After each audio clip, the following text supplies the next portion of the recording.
From horror legend Wes Craven comes the 1984 horror classic that not only revolutionized supernatural slasher movies, but one that made an entire generation of horror movie watching kids afraid to fall asleep. Let's dive in to Wes Craven's A Nightmare on Elm Street.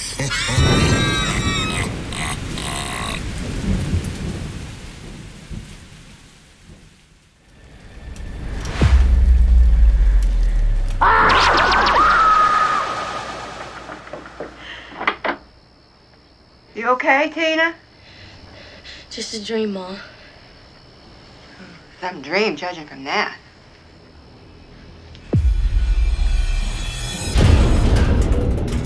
A Nightmare on Elm Street is inarguably a juggernaut of a film in the world of not just horror cinema, but cinema in general.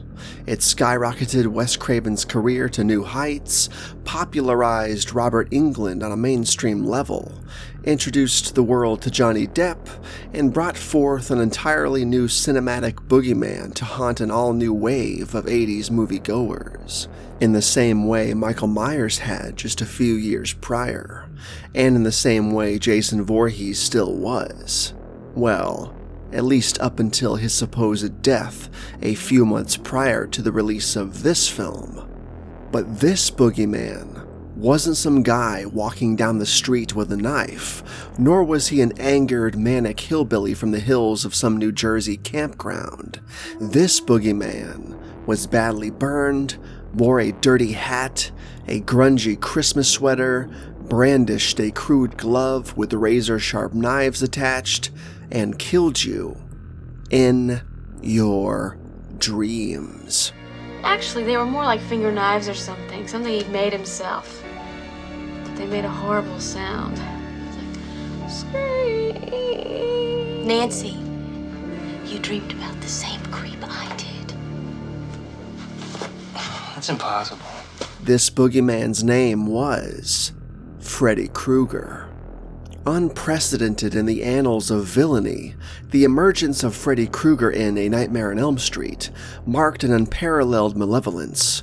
While certain elements of their narrative can be traced back to actual occurrences, such as instances of individuals perishing in their slumber due to fear-induced insomnia, and even Wes Craven himself witnessing a disquieting figure outside his childhood window, the character of Freddy Krueger truly transcended any known archetype.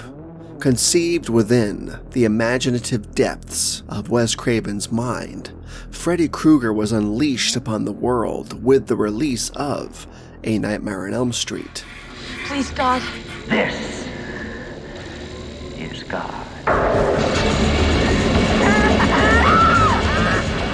The storyline of A Nightmare on Elm Street revolves around a group of teenagers hailing from the Midwest, ensnared by the clutches of the dream demon, Freddy Krueger, superbly portrayed by Robert Englund.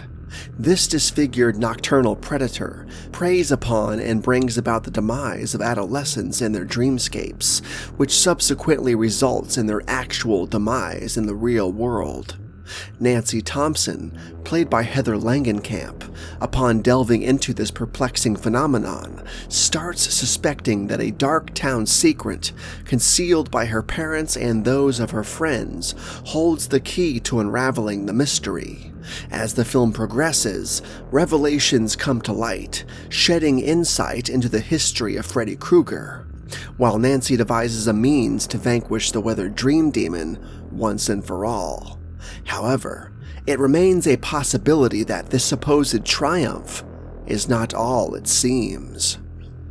A Nightmare on Elm Street draws inspiration from diverse sources, incorporating Wes Craven's personal experiences from his childhood and various articles published by the LA Times concerning refugees who tragically passed away in their sleep following distressing nightmares. The character of Freddy Krueger also finds its origins in the aforementioned elderly man whom Craven witnessed near his residence, peering up into his childhood bedroom window, as well as a bully from his formative years. Initially, Craven's creative spark ignited while observing a student film project at Clarkson University, a parody of contemporary horror films. Nevertheless, his creative process also drew upon Eastern spiritual traditions and the popular song Dreamweaver by Gary Wright. Originally intended to depict a child molester, Krueger's character was altered to exclusively emphasize child murder, thus avoiding the exploitation of real-life cases involving child molestation. In selecting Krueger's attire, Craven opted for a red and green sweater after reading a Scientific American article stating that these two colors were the most visually jarring to the human eye. While contemplating Krueger's weapon of choice, Craven initially considered a sickle, but ultimately opted for the famous glove embellished with steak knives. Initially, David Warner was chosen to portray Freddy Krueger, but he had to withdraw from the project due to conflicting schedules. Kane Hodder was also in the running for the part.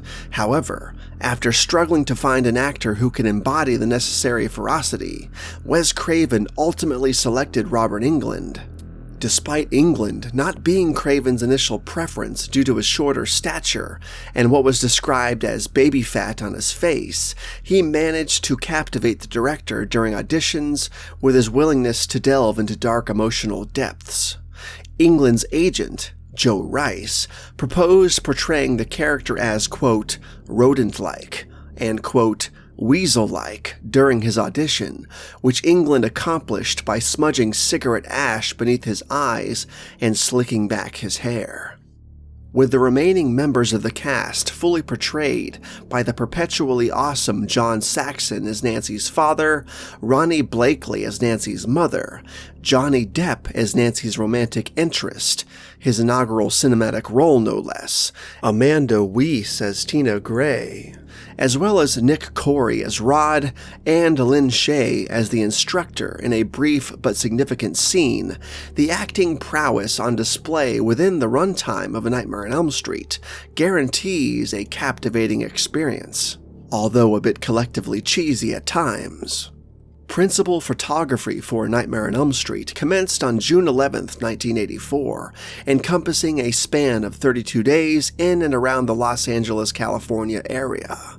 Various shooting locations were utilized, including John Marshall High School for the depiction of high school scenes, the Lincoln Heights Jail for sequences set in the boiler room and police station, the Cahuenga Branch Library for the exterior shots of the police station, and Evergreen Cemetery for the burial scene of Rod.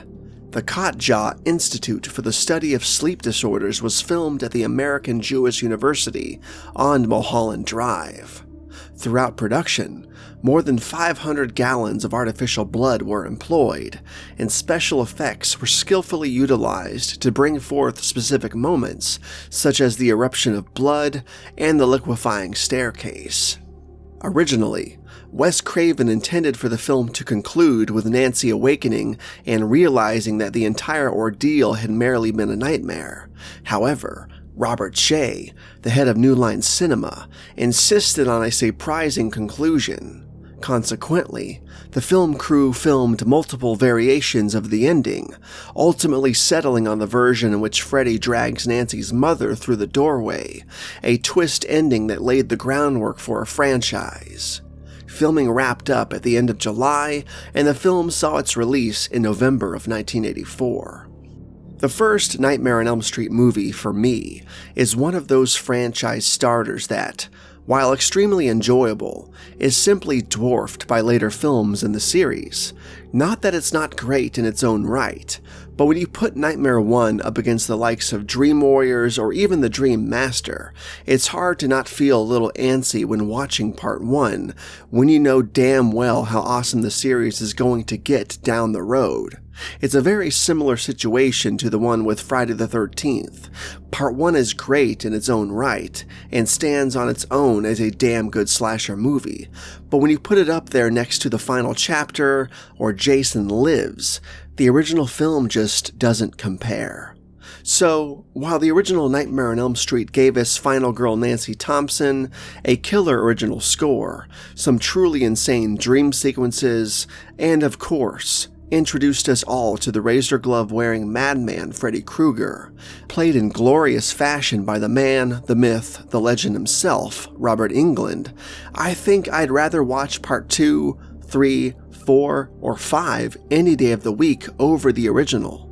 And again, that's not meant to take away from the original in any way, but more so to illustrate how crazy and insane and good the franchise continued to get after the first film. What can't be denied about the first film, however, is some of its truly creepy and sometimes even bizarre moments that seemingly come out of nowhere. The goat running across the hallway, seeing Tina's corpse in the body bag, little shots and nuances about the original film that add to the film's overall dreamscape quality that don't necessarily make sense from the standpoint of linear reality, but make perfect sense considering how bizarre and confusing dreams and nightmares can be. As an introduction to the world of Springwood and the boogeyman that is Freddy Krueger, A Nightmare on Elm Street does a great job with both. Although the town seems a bit more fleshed out in later films, and considering this is a franchise, that should be expected. Springwood is really showcased as this quiet, small, Midwestern town that is somewhat normal seeming on the surface, but definitely has a weird sense of looming dread and dark mystery lying just beneath that surface, as if the whole town is aware of its own dirty little secret, except for the kids, which is basically what actually happens within the plot itself when Nancy's mom reveals to her what they did to Freddy Krueger, after what he was doing to the children of Springwood. Freddy himself is as creepy and unhinged as you'd ever want him to be. Not as scary as he would be in some of the films down the road, or as cartoony as some of the films down the road, but pure Freddy Krueger in all of his glorious goodness. The makeup is good, the voice is good, although not super deep as it would appear from part 2 onwards. But Robert Englund physically makes the role as creepy and as weird as possible, and you just truly believe that this burned, psychopathic dream demon child killer is a real person, not just Robert Englund in makeup. A Nightmare on Elm Street is a great beginning to the long-running Freddy Krueger saga. The story is simple yet delicious, John Saxon is always a badass, the rest of the cast all did a great job, some more than others. The original score is atmospheric and creepy. There's just not much to not love about this movie, and there is simply no denying how insane of a job Robert Englund did with the character of Freddy Krueger. The film created an entirely new horror icon that hasn't seemed to wane in popularity one bit since his first appearance on movie screens all the way back in November 1984, and that is impressive. And let us not forget the fantastically moody original score by Charles Bernstein, as well as the now infamous Freddy theme song, which took the downbeat vibe of the film to an entirely new level. I'm going to say that Wes Craven's 1984 horror epic, A Nightmare on Elm Street, is a masterpiece.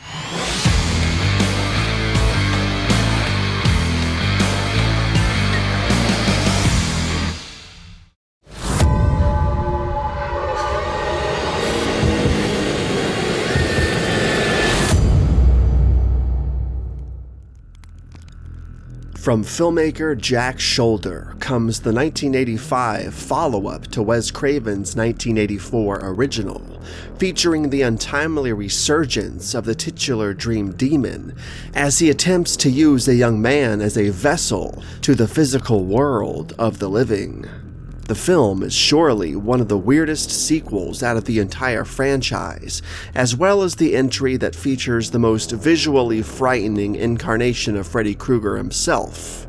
Let's take a look at A Nightmare on Elm Street 2, Freddy's Revenge.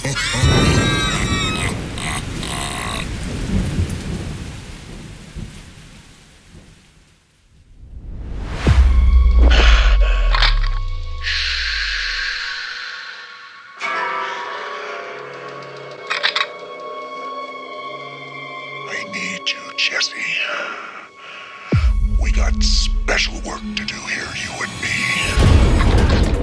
Released in 1985, A Nightmare on Elm Street 2, Freddy's Revenge, is a follow-up to the original A Nightmare on Elm Street, coming out just shy of a year after the release of the original film.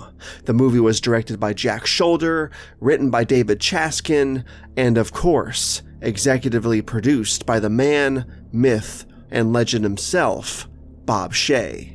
Freddy's Revenge is one of those horror films that, for whatever reason, feels older and more vintage than its respective predecessor. In this instance, the original film. I'm not sure why that is exactly, specifically with this film, but everything about the way it's shot, the look of the film, the editing choices, the acting, even to the marketing of the film, especially that infamous VHS tape release, adds to this notion that Freddy's Revenge somehow predates the original Nightmare on Elm Street, even though that makes no sense and isn't actually true in the slightest. Freddy's Revenge tells the story of Jesse Walsh, a teenage boy who moves into the Elm Street house previously inhabited by Nancy Thompson from the first film. Soon thereafter, Jesse begins experiencing nightmares involving Freddy Krueger, the infamous dream killer who seeks revenge against the children and parents of Elm Street. However, as the movie progresses, it becomes clear that Freddy is possessing Jesse, using him as a conduit to enter the real world and continue his killing spree outside of the dreamland. And what's worse, nobody believes what Jesse is saying about Freddy, not his friends, and especially not his parents. Pre-production for A Nightmare on Elm Street 2 commenced in April of 1985, and screenwriter Leslie Bohem proposed a storyline centered around pregnancy and possession to producers. However, this concept was rejected due to an executive's pregnancy at the time, leading the producers to opt for David Chaskin's idea instead. Bohem's pregnancy concept eventually found its way into the sequel, A Nightmare on Elm Street 5, The Dream Child, which he wrote the screenplay for. Despite being offered the opportunity to direct once again, Wes Craven declined due to script-related issues. Consequently, Jack Shoulder, who had no inclination towards creating horror films, was ultimately selected as the director. Principal photography for the film commenced in June 1985. As disclosed by director Jack Shoulder during an interview, he revealed that he had limited time to prepare for the movie, which involved a substantial number of special effects, many of which he had no prior experience in overseeing. The film's special effects team was led by Kevin Yeager, responsible for Freddy's design, and Mark Shostrom, who created the transformation effects where Freddy emerges from Jesse's body. The score for the movie was composed by Christopher Young, and I think he did a fantastic job. As a matter of fact, I prefer the score for Freddy's Revenge over the original score any day of the week. Not to take anything away from the music for the first film, it's just that Freddy's Revenge's score simply works better. There's been this slowly growing movement over the last few years of people from all walks of life coming together to celebrate how good of a movie Freddy's Revenge actually is. Because believe it or not, it seemed like for a long time at least, the vast majority of Elm Street fans did not really like Freddy's Revenge, if at all. And to be honest, I've never really understood why. And whether or not this slow-building cult following is sincere or simply a trend is beyond me. But for the sake of the film's legacy, I think it does deserve every bit of the cult following it can amass, as I've always been very fond of this film ever since childhood. Is it sort of an outlier when put up against the first film or the rest of the franchise after Part 2? Absolutely. But that doesn't automatically make it a weak film. Is it weird? Yes. Is it quirky? Yes. But do you know what else this film has to offer? An interesting plot? although confusing sometimes considering the roles and reality of Freddy Krueger himself, some funny lines of dialogue, a lot of quirky and memorable characters, a fantastic location for the film's finale, one of the most unintentionally funny and awkward main characters ever, and a version of Freddy Krueger that is absolutely the franchise's scariest version.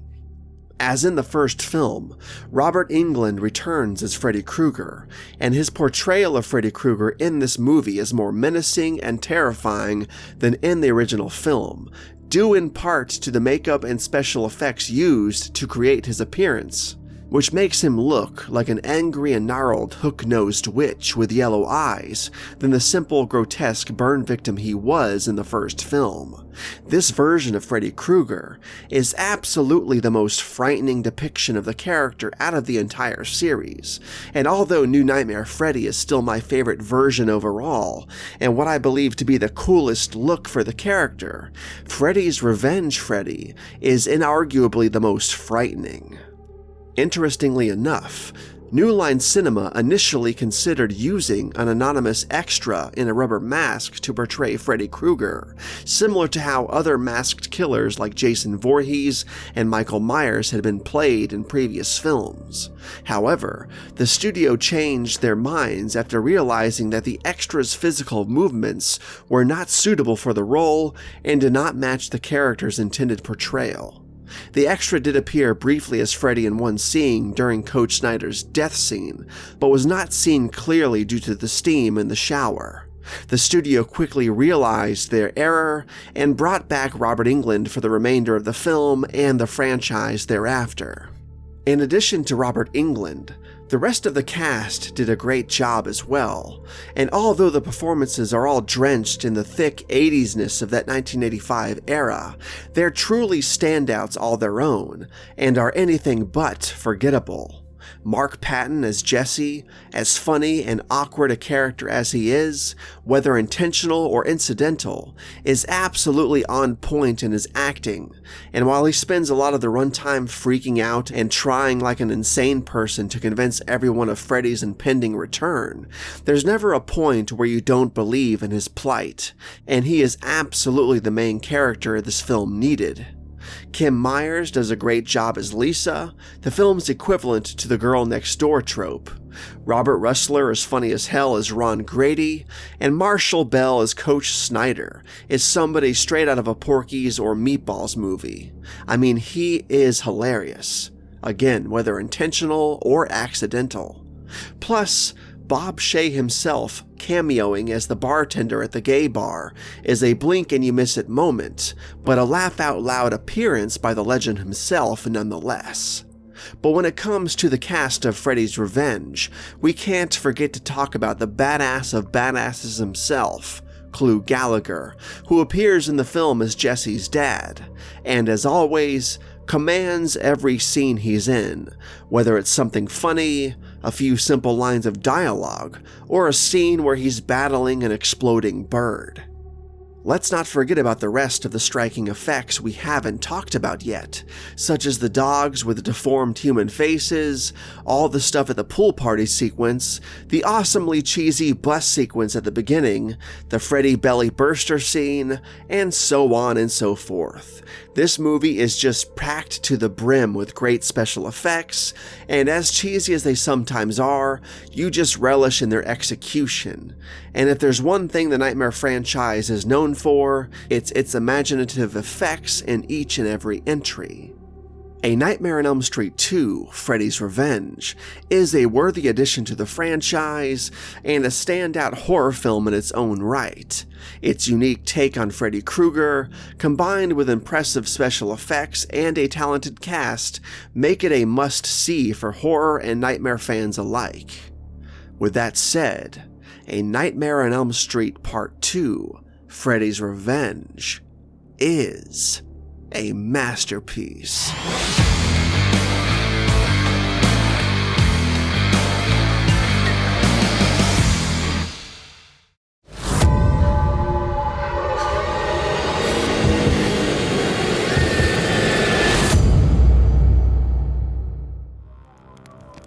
From filmmaker Chuck Russell comes the 1987 fantastical horror epic that not only marks the third entry in the Nightmare on Elm Street franchise as a whole, but one that saw the return of the franchise's original final girl, Nancy Thompson, featuring a plot that was more ambitious than its two predecessors, both in scope and spectacle. The film manages to deliver on the goods in almost every regard, and to this day is considered to be one of the best, if not the best entries out of the entire Nightmare franchise. Let's take a look at A Nightmare on Elm Street 3. Dream Warriors.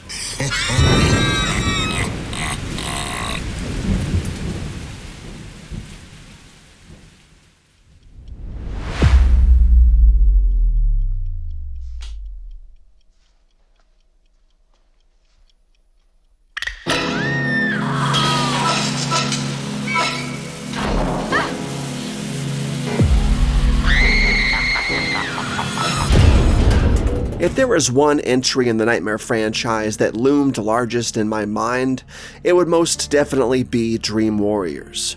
I don't recall whether or not this was the first Nightmare film that I ever saw, and keep in mind, I saw Freddy's Dead in theaters when I was 4 years old going on 5. And even by that point in time, I had already seen every other movie in the franchise prior to that point. But Dream Warriors is definitely the entry that has stuck with me the most, occupying the most real estate within my brain when it comes to the titular razor-gloved madman. Judging by my positivity about the film right out of the gate, you can probably see where this review is headed, but I would be lying to all of you if I started trying to make up things I had an issue with, and let's be honest, I'd be lying to myself as well. The film is simply a spectacle on every level, and it's difficult to really expand on that if you're someone who, for some reason, has yet to see the film. From its set pieces to its visual effects, from the acting chops of our cast to the humble beginnings of what eventually became known as MTV Freddy down the road in later films, Dream Warriors is an absolute delight of a horror movie that is both grand in scope and rich in atmosphere.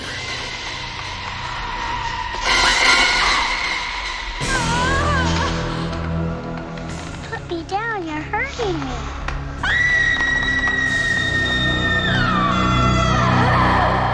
A Nightmare on Elm Street 3, Dream Warriors, tells the story of Elm Street teenager Kristen Parker, played by a very young Patricia Arquette, who, while dreaming, stumbles upon the malevolent dream demon himself, Freddy Krueger, portrayed once again by the formidable Robert Englund, who in turn mercilessly slices her wrists amid this truly heart-stopping nightmare.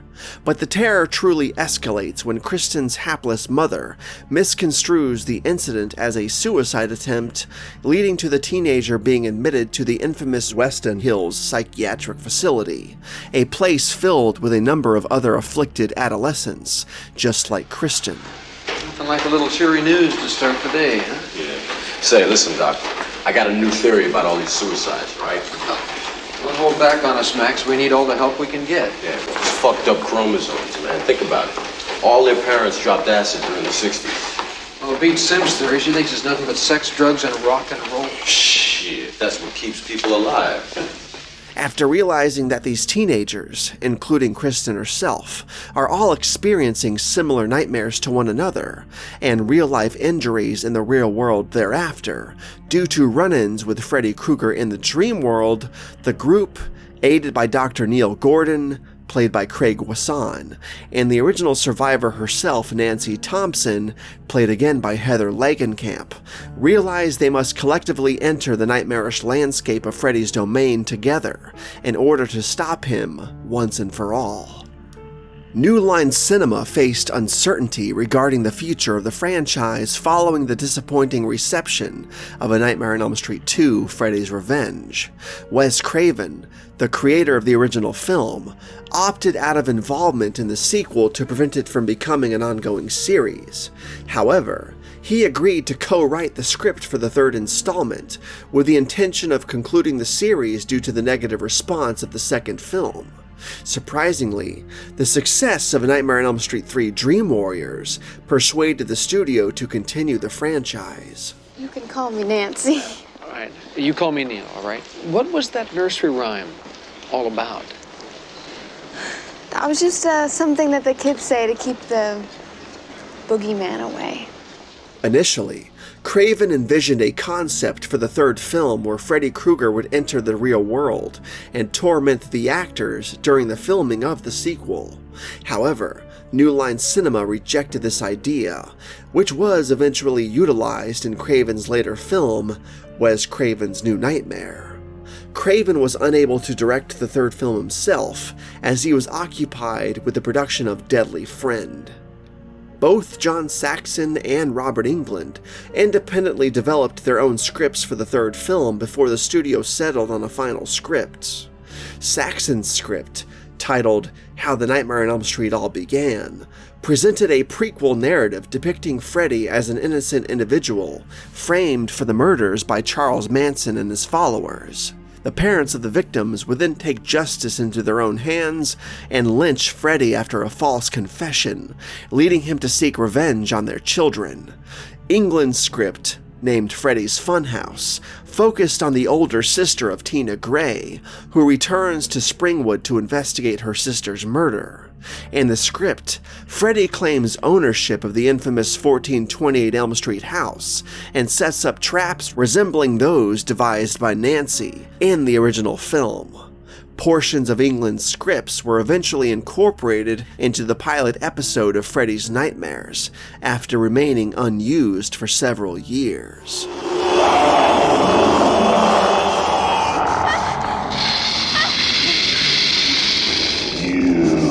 Oh my God. Lisa Wilcox and Leslie Deanne, who would go on to portray Alice Johnson and Tracy respectively in later installments of the Nightmare on Elm Street franchise, both disclosed that they had auditioned for roles in Dream Warriors before. At the start of filming, there were plans to replace Patricia Arquette, who played Kristen, but the director Chuck Russell stepped in and ensured her retention. Producer Sarah Risher stated that a significant amount of time was dedicated to interviewing and auditioning actresses for the role of Marcy, played by Stacey Alden, the seductive nurse who entices Joey in his dreams, only to reveal herself as Freddy. Initially, the intention was for Marcy to transform into She-Freddy, with Alden wearing Freddy's mask. However, this concept was abandoned due to concerns raised by Roy H. Wagner about the appearance of the character. Instead, the filmmakers decided to have the nurse employ prehensile tongues to attack Joey and subsequently swap positions with Englund's Freddy. In the original shooting script, Sally Kellerman was slated to appear on Dick Cavett's talk show. However, Cavett personally selected Zsa Zsa Gabor after being given the opportunity to choose the guest he wanted to have on his show and be targeted by Freddy. Robert Englund recollects that Gabor's reactions and dialogue were entirely improvised, since she did not read the script or familiarize herself with the Nightmare on Elm Street films prior to filming. Gabor's genuine responses can be observed in the fabricated talk show scene where she is interviewed by Dick Cavett, only for Freddy to unexpectedly leap out and attack her. While the acting chops of some of the film's cast members are expectedly blah, I am happy to report that the majority of the Dream Warriors cast members, including but not limited to Patricia Arquette, Heather Langenkamp, John Saxon, and Craig Wasson, are perfectly on point, bringing true sincerity to their respective parts, allowing us to dive headfirst into the story and become truly immersed in its atmosphere with ease. And by the time the momentum of this film really gets going, we as the audience really do feel like we are along for the ride, as if we are with these characters on this journey, battling Freddy Krueger, and all of that beautifully bloody jazz. To film the Weston Hills Psychiatric Hospital exteriors, the crew used the Rolls-Royce Hall building on the University of California, Los Angeles campus, while St. Brendan Catholic Church was chosen for the church scenes.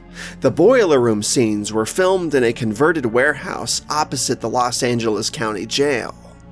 Going back to what I previously said about Dream Warriors really being the beginning of what would become MTV Freddy, Freddy Krueger in this movie is absolutely unlike the Freddy we met in the original film, and definitely not the frightening version he was in Freddy's Revenge. Dream Warriors Freddy, somehow, is knowable. Not necessarily likable, not necessarily some kind of horror hero we as the audience root for. Keep in mind, this guy is still a child murderer after all, but an entity that almost seems to be aware of the presence of the audience watching the movie, as if he's putting on a show and winking at us from behind the film emulsion, from behind the TV screen. He's more talkative in this movie, he's funnier, his antics are a bit more outlandish and extravagant. I mean, when it comes to the pop culture Freddy we all know and love from the 80s, this is really where that era began. Not to say that he's not scary anymore in this film. The guy is still doing horrible things to these people and enjoying every moment of it, but the way this film embraces these dream sequences and handles the deaths of these characters is more a show of spectacle than it is a grisly experience. Think about the TV screen kill in Dream Warriors, aka the classic welcome to primetime bitch moment. The way it's executed within the movie is almost funny.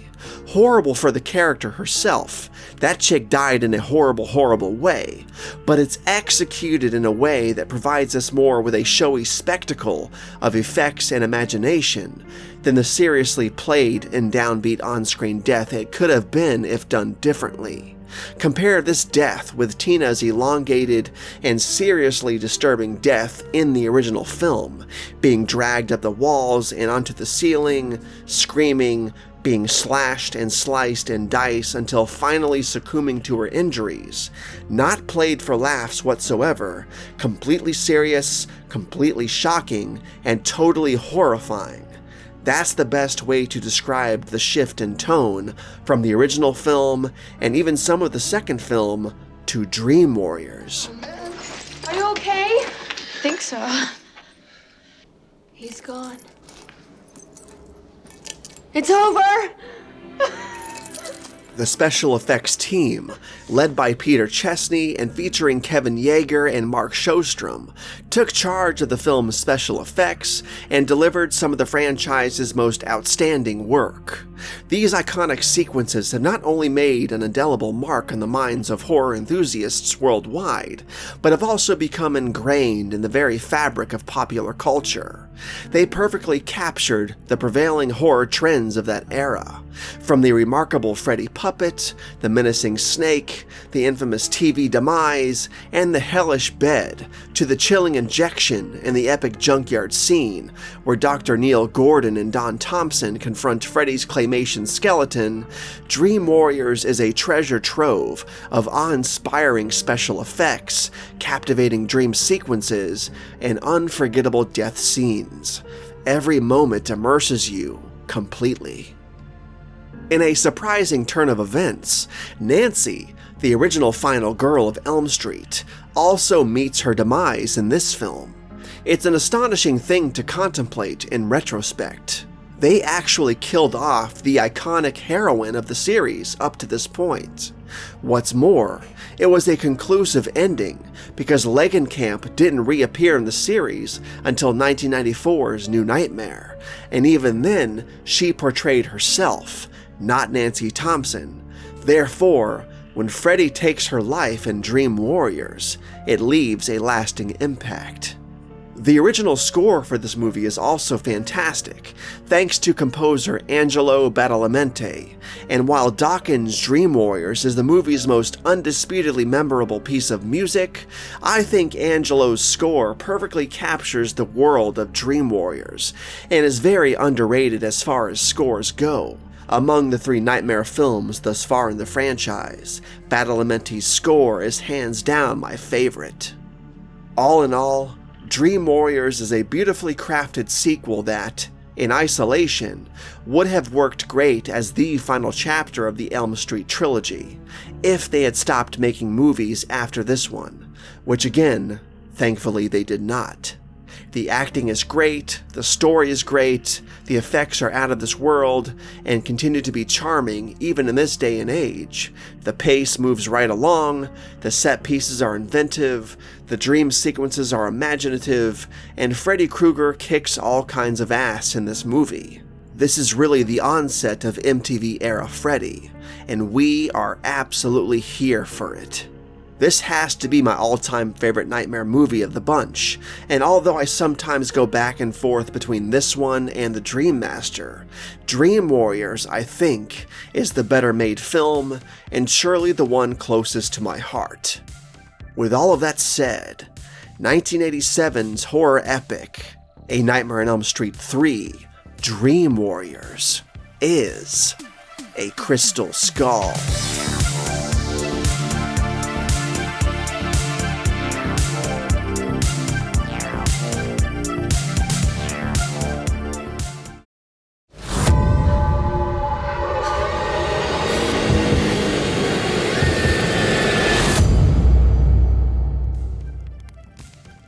From filmmaker Renny Harlin comes the 1988 MTV era of the insane Nightmare on Elm Street franchise, the 4th installment of the Freddy Krueger saga overall, and the 2nd chapter of what many have dubbed the Dream Warriors sub-trilogy within the overall franchise, beginning with 1987's Dream Warriors, continuing with this film, and eventually concluding with 1989's Dream Child.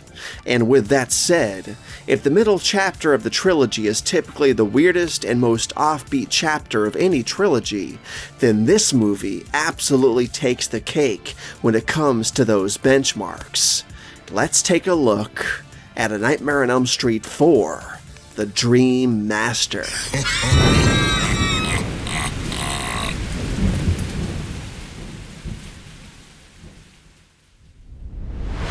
You're putting one serious dent in my beauty sleep.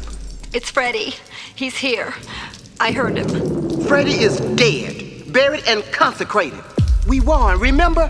He's coming back for us. When it comes to the Freddy Krueger saga, Dream Warriors is my ultimate Nightmare on Elm Street movie. I mean, I love and/or like, at least to a certain extent, every movie in this franchise, except for the remake. But Dream Warriors is the pinnacle of Freddy Krueger on film. But following closely behind Dream Warriors, very closely at that, is this fantastic little film, A Nightmare on Elm Street 4, The Dream Master. I mean, did it ever occur to you that if you keep going in, you might stir him up again? Look, we'll help you. We all have better things to dream about. You got that right, signed and sealed. Then what about this? That don't mean dick. My dog is like me. Drag him into your crazy dream and he gets wild. Like pretty much every other entry of this franchise, I've been watching The Dream Master since I was a young kid. And even before I ever heard the phrase sub-trilogy, you could just feel that this film, Dream Warriors and Dream Child, were connected in a way like no other chapter in the franchise was, both because it was literally a linear storyline and because it never deviated away from the core group of characters. And although the core group of characters changes drastically from 3 to 5, mostly due to Freddy Krueger murdering people, the group from Part 3 carries on into the group from Part 4, and as such, the survivors of that group end up in Part 5. So at one point or another, most of these characters knew or at least met each other. So in this weird way, it's sort of a linear group from one film to the next, at least within this sub-trilogy, which is very cool. I obviously couldn't put this into words as a young kid, but I knew nonetheless, and I've loved Dream Master since the first time I ever saw it. How can you ride this health hazard? You know, it's no wonder that you have asthma. No, you see, asthma is an inherited condition. Read a book now and then, you might know something. A Nightmare on Elm Street 4 picks up a year after the Dream Warriors have seemingly vanquished the nightmarish entity of Freddy Krueger. The Dream Warriors trio, Kristen Parker, Roland Kincaid, and Joey Crucell, are discharged from Weston Hills, returning to their homes in Springwood and attempting to reintegrate into high school life. As Kincaid and Joey grapple with being outsiders, Kristen rises in popularity, establishing a new circle of friends and sparking a romance with Rick, inevitably straining her bond with Roland and Joey. Haunted by dreams hinting at Freddy's resurgence, Kristen's fears are dismissed by Kincaid and Joey. However, during a haunting dream, Kincaid discovers that Freddy is indeed back, targeting not just them, but their new companions as well. The seemingly unassuming Alice Johnson, the daydreaming sister of Rick, and one of the members of Kristen's new group of friends, might just be the pivotal force in quelling Freddy's reign of terror once more. Wes Craven, the creator of the Elm Street series, proposed a concept for the fourth film centered on time travel within dreams, but it was rejected by producers Sarah Risher and Robert Shea due to its perceived illogicality. They instead opted for William Kotzwinkle's Dream Master pitch, an extension of the Dream Warriors theme from the previous installment. While Craven and his co-writer Bruce Wagner were approached for script revisions, they declined, feeling that they should have been involved from the outset. New Line Cinema was in a rush to get the movie underway, with both a script and a director missing. Brian Helgeland was thus recruited to draft a script in a tight time frame, leading to a rewriting of Kotzwinkle's draft. Later, Ken and Jim Wheat further refined the script. When director Tom McLaughlin was offered the chance to helm Nightmare 4, he agreed to do it as long as he could have creative control. But since the studio had already commenced filming some visual effects and puppetry content without a lead director, McLaughlin turned down the offer. Ultimately, Rennie Harlan was chosen as the director, bringing a different perspective on Freddy's character, viewing him more as an anti-hero the audience rooted for, rather than the boogeyman of the first two films. While Freddy's character evolved, the decision was made to retain the ambiance of Dream Warriors, rather than reverting to the sheer horror of the series' inception. Rachel Talalay, one of the producers, noted that since audiences had become so accustomed to Freddy by this point, it became challenging to recreate the initial fear from the earlier movies. Harlan echoed this sentiment, believing Freddy had become a kind of, quote, James Bond of the series, whom audiences cheered on despite his menacing presence. I'll see you in hell. Tell him Freddy sent you. In Dream Warriors, Kristen Parker was portrayed by Patricia Arquette, but was replaced by Tuesday Knight in The Dream Master. Arquette turned down a significant offer to return, opting for more quote-unquote dramatic roles, thus garnering more mainstream prowess in Hollywood. Tuesday Knight was the first new actor cast for the sequel, aside from the 4 returning actors from Dream Warriors, including the mom from that film. Some original actors expressed sadness over Kristen's recasting, and Knight herself felt very out of place during production. Lisa Wilcox, having failed an earlier audition for Dream Warriors, won the role of Alice after over 600 actresses tried out. Initially rejected because she looked too cheerleader-like, Wilcox deliberately downplayed her looks, leading to her casting. While Ellie Cornell was considered for one of the film's leads, commitments to Halloween 4 prevented this. During the 1988 Writers Guild of America strike, director Rennie Harlan and the producers were forced to improvise, leading Lisa Wilcox and Audrey Jones to pen a decent portion of their dialogue for Alice and Rick. Rennie Harlan himself introduced many original Nightmare scenes not included in the working script, In the Never Sleep Again documentary, producer Rachel Talalay mentioned a meeting where James Cameron asked Rennie Harlin about Freddy's resurrection in the film, to which Harlin responded, "A dog pisses fire." The original score for Nightmare on Elm Street 4, The Dream Master, was composed by Craig Safan. As with Dream Warriors, I think the music here really works within the context of the film. It's by no means my favorite horror movie score, and probably isn't even something that I go out of my way to put on and listen to at home, unlike the score, for example, Halloween 4 or Jason Lives. But it is a damn good and great accompanying score for The Dream Master. While the music for Dream Warriors is my favorite of the franchise, I think the score for Wes Craven's New Nightmare would rank second on that list, and this score, the score for Dream Master, would place third respectfully. It's a great score, and Craig Safan did some killer work here. As far as physical releases for the Dream Master's soundtrack go, however, the film features two distinct music releases. The first is the aforementioned original score by Craig Safan, and the second is a soundtrack album comprising primarily rock and pop songs by various artists. Tuesday Night contributed the song Nightmare, which unexpectedly became the title/intro song, and she was unaware that the song would become as such until she finally saw the film in theaters at the premiere. Furthermore, the Fat Boys' Are You Ready for Freddy's music video featured Robert Englund. The Love Kills music video by Vinnie Vincent Invasion showcased scenes from the film. There's something undeniably special about A Nightmare on Elm Street 4.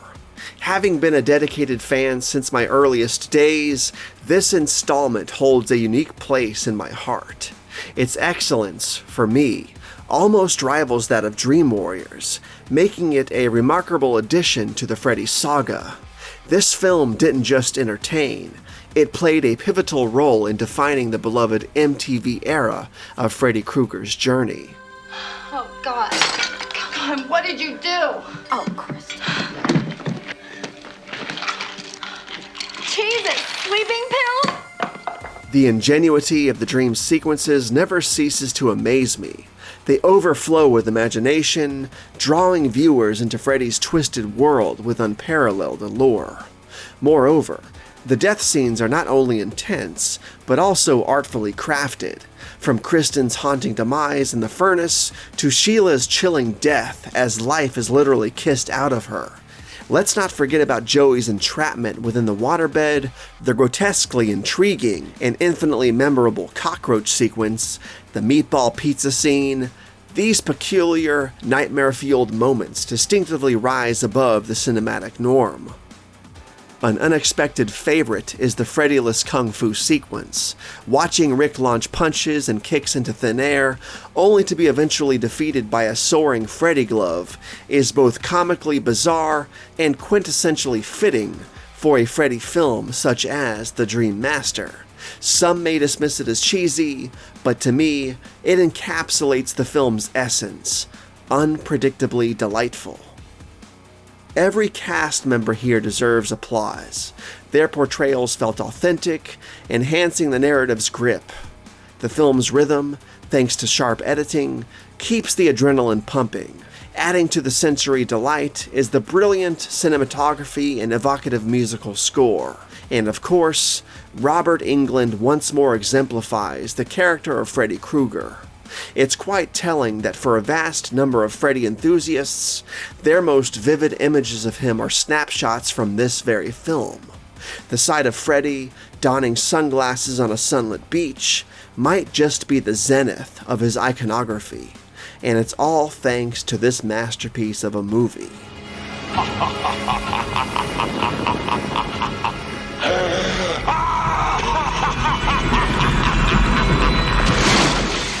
While Dream Warriors holds the pinnacle spot in my heart as far as the Freddy franchise is concerned, A Nightmare on Elm Street 4, The Dream Master, is most definitely a close second. I absolutely adore this movie. With all of that said, A Nightmare on Elm Street 4, The Dream Master, is absolutely a crystal skull.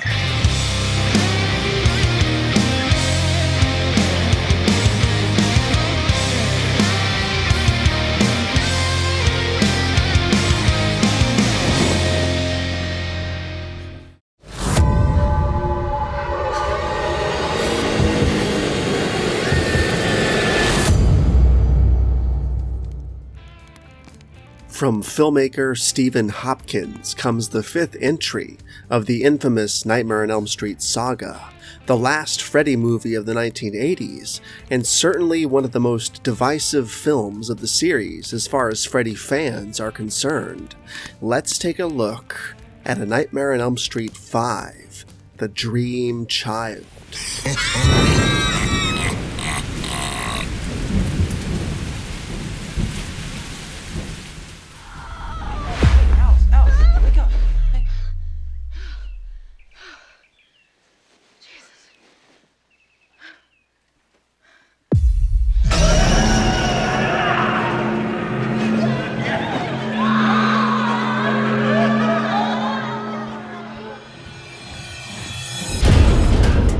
Ever since my childhood, I've been captivated by this movie.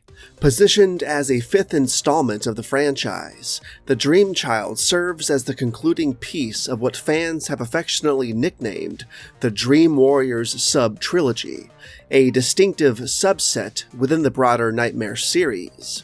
While my affection for this particular film is profound, I hold Dream Warriors and The Dream Master in slightly higher regard. Nonetheless, The Dream Child stands out for its memorable death sequences, nightmare sequences, and for continuing to showcase the MTV version of Freddy Krueger, a heightened version of the character that was notorious for blending horror with a zany pop culture edge, and one that was subtly introduced in Dream Warriors and then emphatically embraced in The Dream Master, solidifying his iconic status within popular culture overall. In the gripping 5th chapter of the Freddy Krueger saga, the narrative centers around Alice Johnson, portrayed once again by Lisa Wilcox. After narrowly escaping the relentless clutches of Freddy Krueger in the previous film, she dares to believe that the monstrous nightmare stalker has been vanquished once and for all. Bubbling with hope, Alice yearns to turn a new leaf and carve out a peaceful existence alongside Dan, a fellow survivor, dreaming of a world devoid of the terrors of Freddy Krueger. However, the shadows of horror linger just beneath the surface of her tentative happiness. Nightmares, chilling and unyielding, begin to permeate her sleep, raising concerns and doubts about Freddy's destruction. Adding to the unsettling nature of her life, Alice discovers that she is expecting a child. But as the safety of her inner circle becomes threatened once again, with her friends meeting cruel and untimely ends, a horrifying suspicion gnaws at her. Could Freddy Krueger, in a wicked twist, be wielding the very life growing inside her as a conduit for his malevolence? Caught between the relentless terror of her past and the protective instincts for her unborn child, Alice must summon the strength she never knew she had. Will she succeed in battling the insidious demon and shield her child from a legacy of nightmares? Or will Alice and her friends succumb to the rusty blades of Freddy Krueger? Screenwriter Leslie Bohem initially proposed the storyline for The Dream Child during pre-production for the 3rd installment, but it was initially dismissed by executive Sarah Rasher due to its disturbing imagery related to childbirth. However, after the birth of her own child, Rasher revisited the idea, noting the maturing audience of the series. The Dream Child entered pre-production in late 1988, but faced challenges with its changing scripts. While director Stephen Hopkins wanted a gothic tone, the final product primarily drew from Bohem's draft, though contributions from John Skipp and Craig Spector led to disputes over credits. The final edit underwent multiple revisions to appease the MPAA, ensuring an R rating in the USA, particularly with scenes involving Dan and Greta.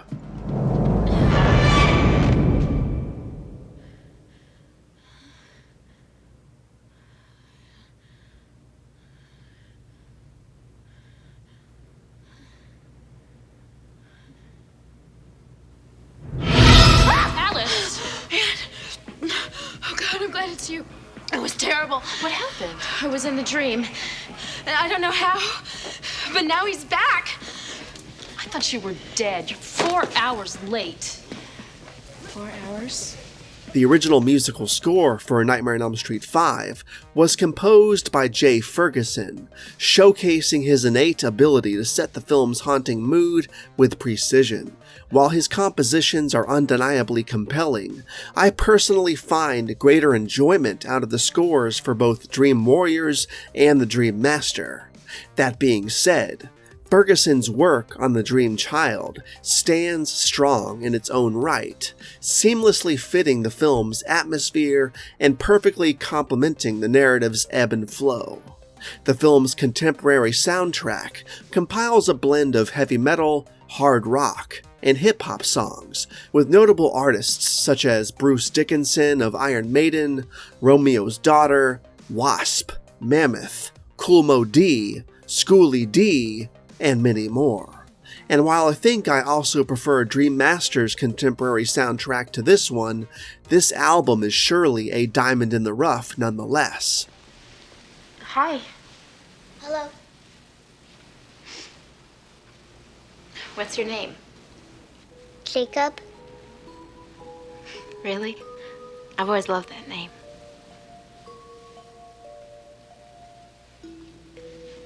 Shouldn't you be in your room, Jacob? It's lonely there. A Nightmare on Elm Street 5, The Dream Child, premiered on August 11th, 1989, and while it was the top-grossing slasher movie of that year, it received mixed reviews from both devoted Freddy enthusiasts and general audiences alike. The film's set design, makeup, matte paintings, stop-motion animation, and optical effects were widely praised. However, whether due to an overexposure from 3 consecutive Freddy movies in a row, or less appreciation for the storyline itself, The Dream Child didn't resonate as strongly with veteran Nightmare fans as its 2 predecessors had.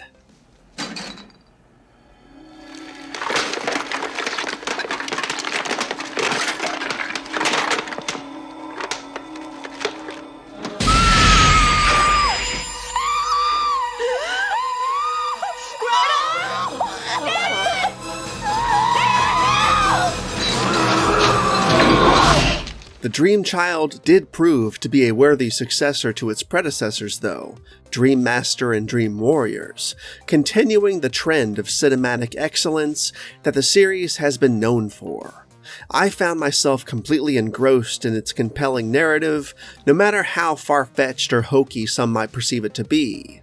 The acting was commendable, each actor immersing themselves fully into their roles, while the pacing kept the story moving forward without a moment's reprieve. Yet, it wasn't just the plot or the performances that stood out. The film's extravagant set pieces added depth and intricacy to the world it built, coupled with top-notch cinematography that captured each scene with precision. The special effects, innovative and cutting-edge, added another layer of allure, making The Dream Child not just a mere movie, but an experience. By the time this particular movie was released, there was a noticeable simplification in Freddy's makeup. Gone was the intricately detailed visage that evoked genuine horror, and in its place, an appearance that was oddly reminiscent of an extra cheese pizza. The fearsome texture and shadows that once portrayed Freddy as a nightmarish dream demon had been softened greatly. However, it is worth noting that this version of Freddy Krueger was still visually far superior to the version presented in Freddy's Dead, where his look was so oversimplified that it was almost unrecognizable to longtime fans of the series. The Dream Child boasts some truly innovative and captivating death scenes that are hard to forget. The metamorphosis of Dan into a grotesque skeleton motorcycle rider was not only a visual feast, but also a testimony to the film's willingness to push the envelope in terms of imagination and special effects. Greta's demise, induced by Freddy's sinister act of overfeeding her, was equally disturbing, playing on the primal fears of gluttony and the loss of self-control. And then there's the memorable scene with Mark, who finds himself plunged into a comic book realm, pitted against the menacing Super Freddy in a vivid, surreal confrontation. Each of these sequences brings its own brand of horror, meshing the fantastical with the macabre, to produce scenes that will be etched in the memories of viewers for a long, long time. I wholeheartedly resonate with the sentiment that The Dream Child is a quintessential piece of the Nightmare on Elm Street collection. For many aficionados of the franchise, it's almost a rite of passage to binge-watch Dream Warriors, Dream Master, and culminate that cinematic journey with The Dream Child, completing the Dream Warriors sub-trilogy. The Dream Child really is the climax of said sub-trilogy, and both Dream Warriors and The Dream Master are stronger films because of it. Despite varying opinions that fans and critics might have about this film, I firmly believe that The Dream Child stands as a testament to Freddy's enduring legacy in horror cinema. Its unique plot twists, captivating visuals, and the sheer audacity of its narrative makes it a standout within the broader scope of the Nightmare on Elm Street movies. With that said, A Nightmare on Elm Street 5, The Dream Child, is a masterpiece.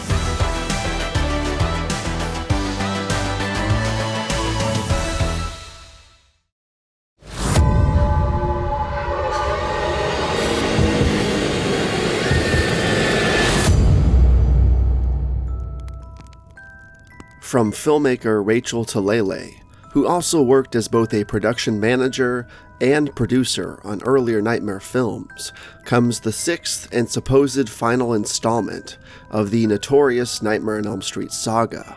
Released in 1991 as the capstone to the entire Freddy Krueger mythos, at least at that time, this alleged final nightmare seemingly divided fans even more so than The Dream Child, and somehow felt even less final than any of the previous entries. But is the film any good? Let's find out by taking a look at Freddy's Dead, The Final Nightmare.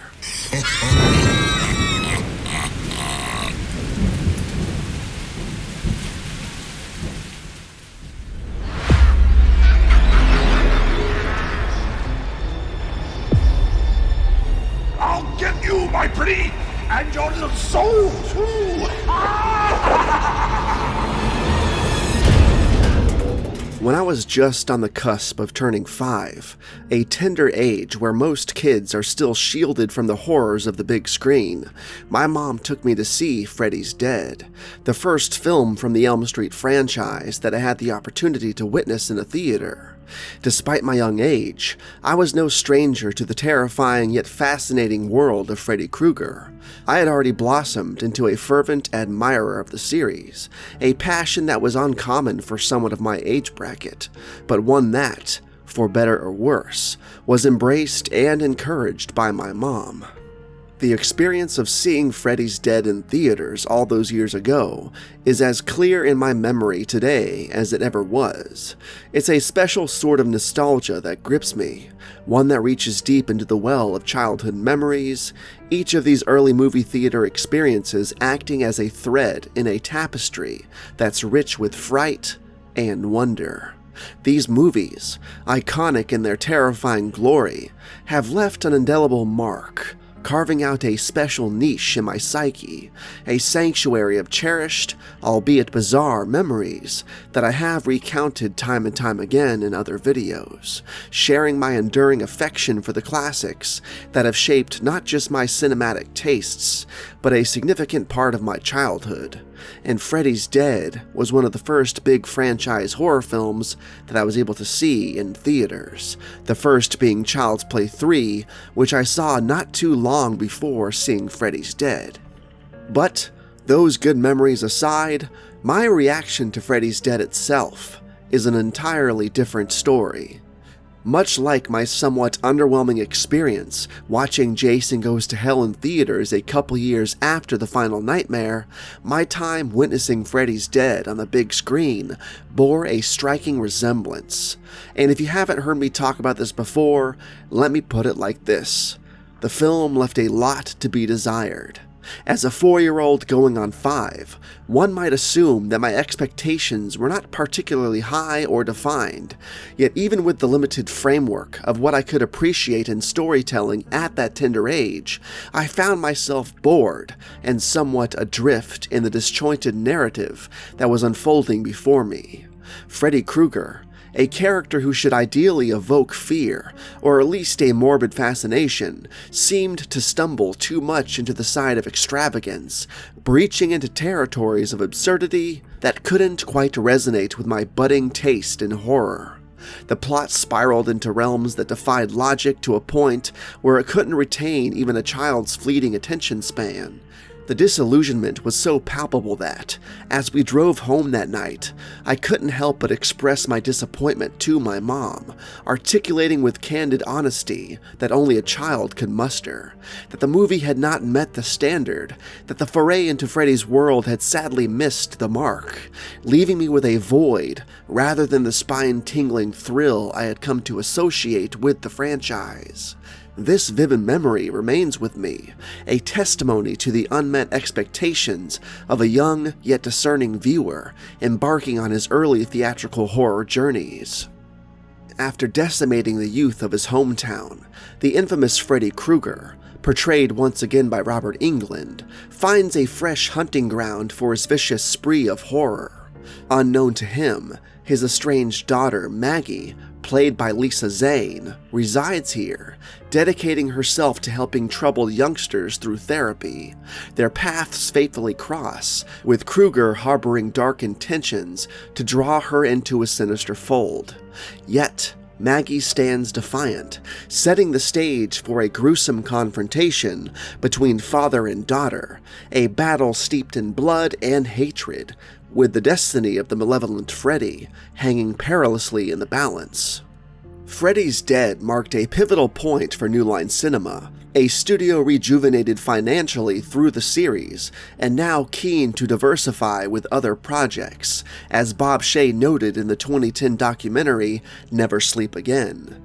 The film was directed by Rachel Talalay, a producer and production assistant on most of the series' previous titles, who brought a fresh approach by opting not to name it Nightmare on Elm Street Part 6, and injecting more humor into the script, partly inspired by the surreal, humorous elements of the contemporary TV show Twin Peaks.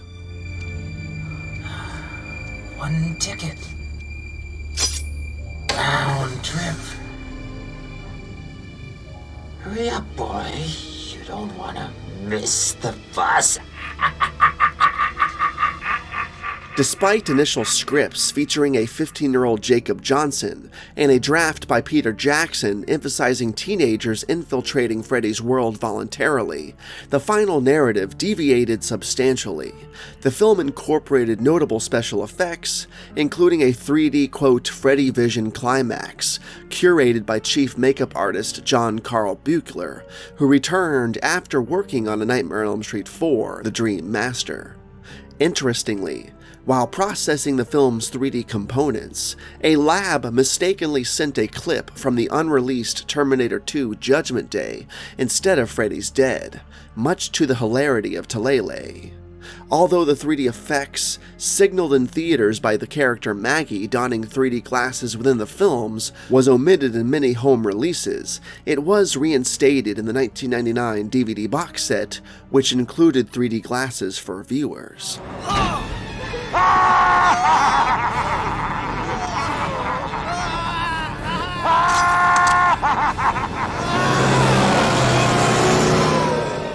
No screaming while the bus is in motion.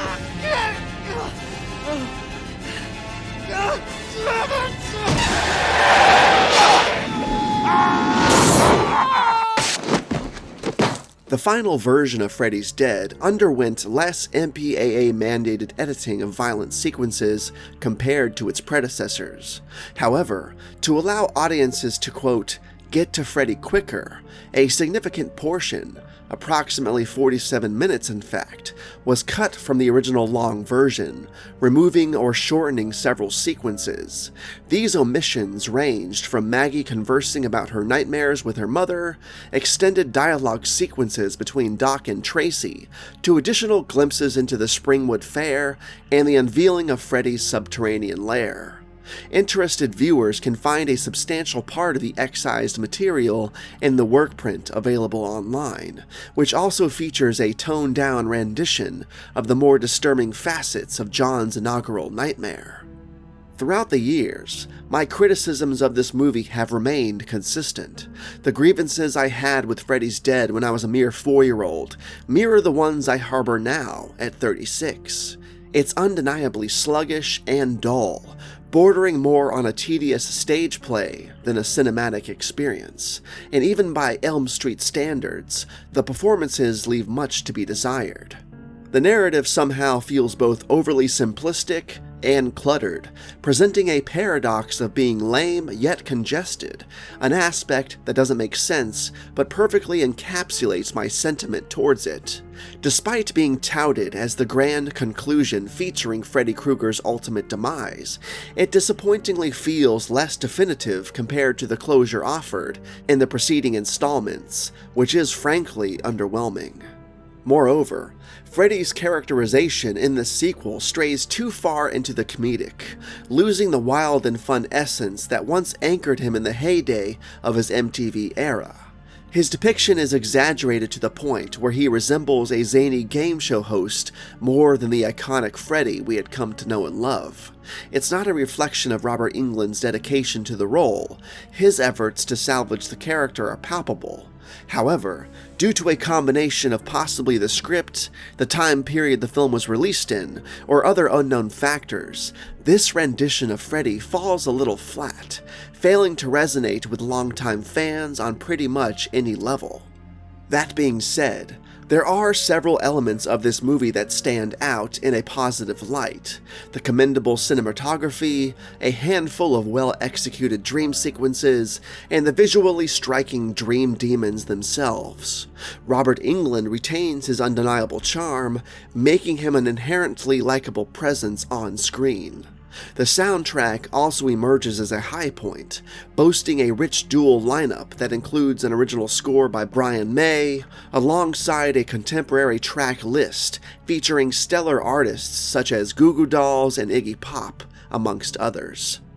These aspects lend Freddy's Dead a few redeeming qualities, despite the poorly aged and somewhat gimmicky 3D effects.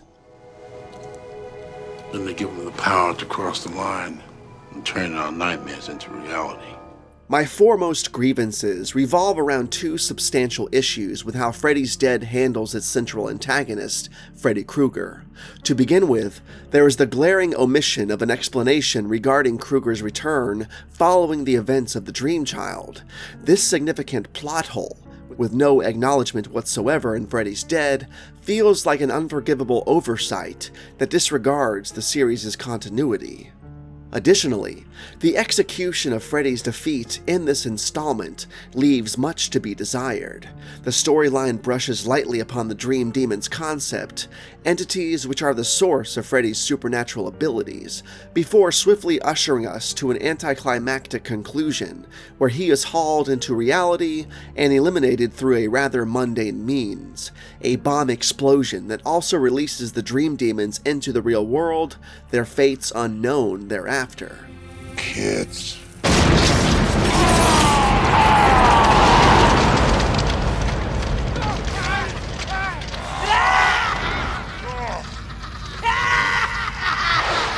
This method of disposing Krueger raises inevitable questions. Chiefly, how is this death any more conclusive than his previous ones depicted in Dream Master and Dream Child? Given the dispersed Dream Demons' unresolved status, it keeps the door open for yet another potential revival, undermining the finality the movie intended to portray. Moreover, considering Freddy's reappearance in Freddy vs. Jason, which is still in continuity with this film, it becomes evident that his departure in Freddy's Dead was far from being the conclusive end it was meant to be, ultimately resulting in a conclusion that feels unsatisfying and, frankly, rather lame. It misses the mark in delivering a final end, failing to tie up the loose ends satisfactorily, and leaves viewers grappling with a sense of incompleteness. Despite my complaints, I wouldn't go as far as to say I entirely despise the film. While it has its drawbacks, there are elements that keep it within the realm of watchability, not least of which is Robert Englund delivering a performance akin to Bugs Bunny at his most depraved. With all that said, Freddy's Dead, The Final Nightmare, manages to be, if not just once, worth the watch.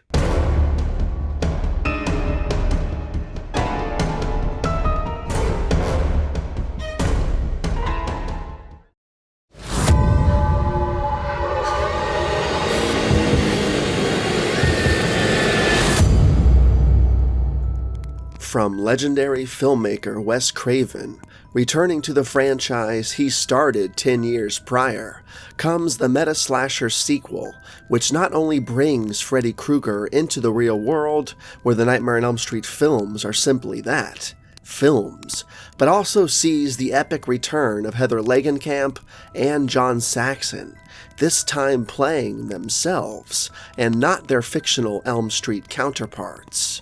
Today, let's take a look at the notorious 1994 epic, Wes Craven's New Nightmare.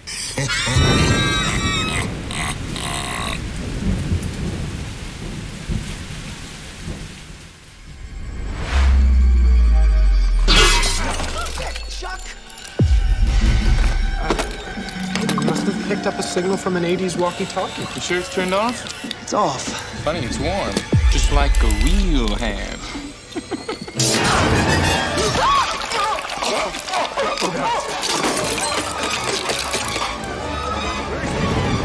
Know what's going on? Got the effect!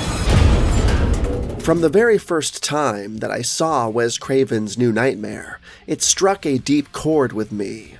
Its debut in the Tobatto household was a memorable occasion, marked by the familiar ritual of visiting the new release section at Videoland, a haven of cinematic treasures that my mom and I would often explore. Sadly, we missed the opportunity to immerse ourselves in the experience of seeing it on the big screen, a regret that lingers to this day. Yet, even in the confines of our living room, the film cast a spell on me, with its dark and brooding atmosphere that teased out a level of seriousness formerly unexplored in previous entries of the franchise. It ventured into a meta-universe, a film within a film, a trope executed with an admirable finesse that heightened the underlying tension and painted the familiar world in a more somber, ominous hue. New Nightmare was not just a film, but a masterful unfolding of art imitating life, blending reality with the frightful world of fiction.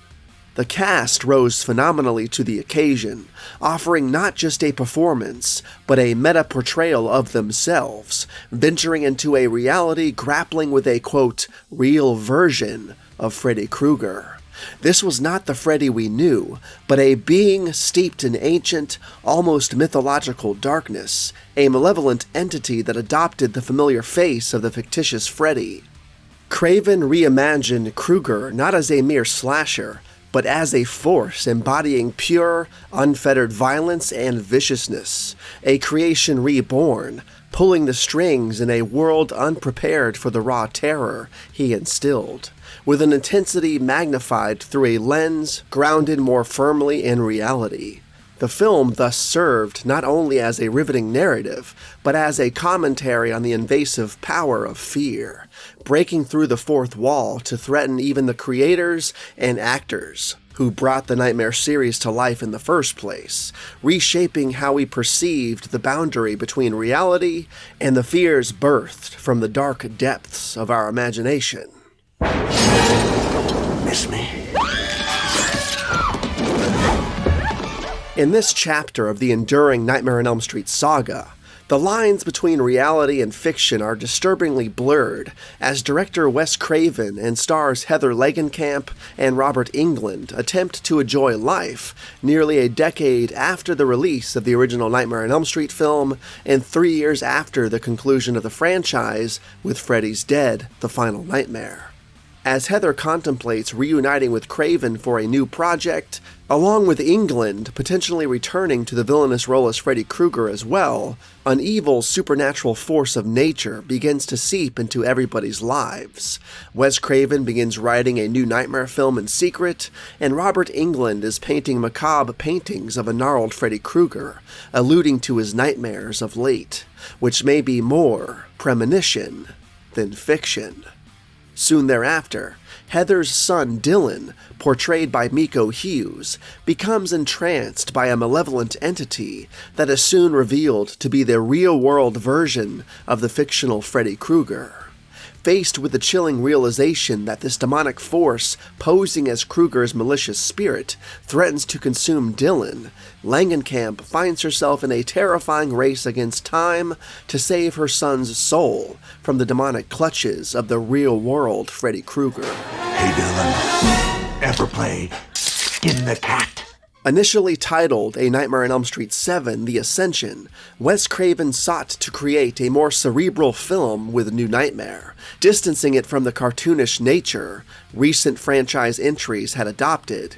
The character of Freddy Krueger, played once again by Robert Englund, but credited as himself, saw a return to a darker representation, reinforced through a revamped look, including a black trench coat and a redesigned signature glove, featuring a more organic, bone-like structure.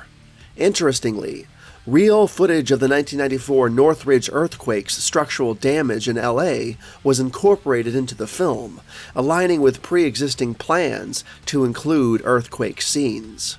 Although Wes Craven harbored a desire to include Johnny Depp in a cameo role, hesitancy prevented the extension of the invitation, a decision both parties later regretted. The production leveraged wardrobe items from the first film, adding a layer of nostalgia and continuity while celebrating the original's 10th anniversary at the same time. The ease of the shooting process, attributed to Craven's seasoned directorial skills, was acknowledged by both him and New Line Cinema executive Sarah Risher, foreseeing the self-referential style that would be more profoundly expressed in Craven's subsequent film, Scream. The film paid tribute to the late Greg Fonseca, the production designer for the original movie, honoring his memory following his death in 1994.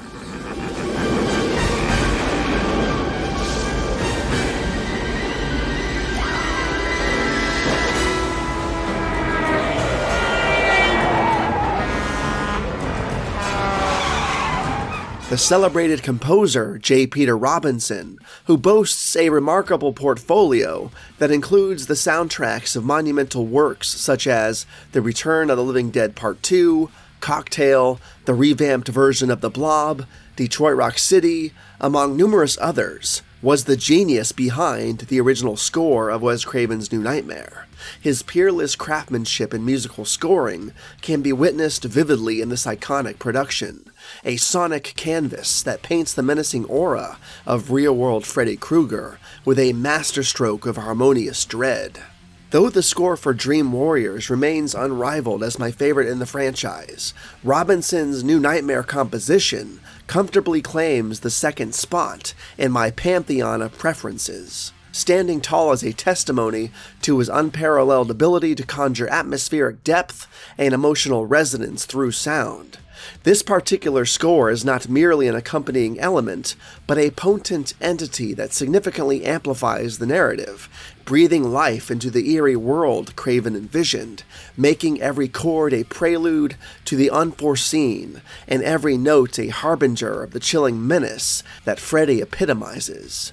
J. Peter Robinson did not just create a score, he crafted a heart-pounding experience that takes the viewer on a roller coaster of suspense, fear, and electrifying anticipation, masterfully accentuating the eerie narrative with each haunting symphony, and thus solidifying his stature as a titan in the realm of film scores.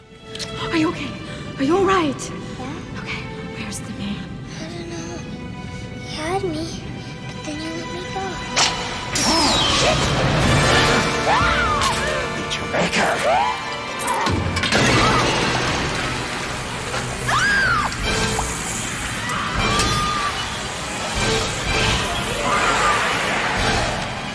Pick a pet. What a rugged bitch. New Nightmare managed to not only pay homage to the beloved Nightmare on Elm Street series, but also revitalized it through a carefully orchestrated meta-narrative that never becomes convoluted. Wes Craven executed the movie within a movie trope with utmost precision, weaving a self-referential tapestry that allowed fans to revisit the iconic Elm Street while offering a fresh perspective through a meta-slasher lens, skillfully avoiding the pitfalls of predictability and maintaining an impeccable pacing that keeps the viewers on the edge of their seats, devoid of slog or dull moments. The film's acting ensemble embraced the unique challenge of portraying fictionalized versions of themselves with commendable skill and palpable enthusiasm, giving viewers a fresh and somewhat surreal experience that flirted with the boundaries of fiction and reality. Robert Englund's multifaceted portrayal, not only of himself, but also the fictional and real-world versions of Freddy Krueger, showcases a dynamic range that absolutely stole the show. Moreover, the appearances of Bob Shea, John Saxon, and Wes Craven, playing themselves, injected a strange yet delightful sense of realism, bringing a playful self-awareness that was both eerie and humorously engaging. And since you've been thinking of making it, has anything funny happened? What do you mean? Well, like, weird phone calls.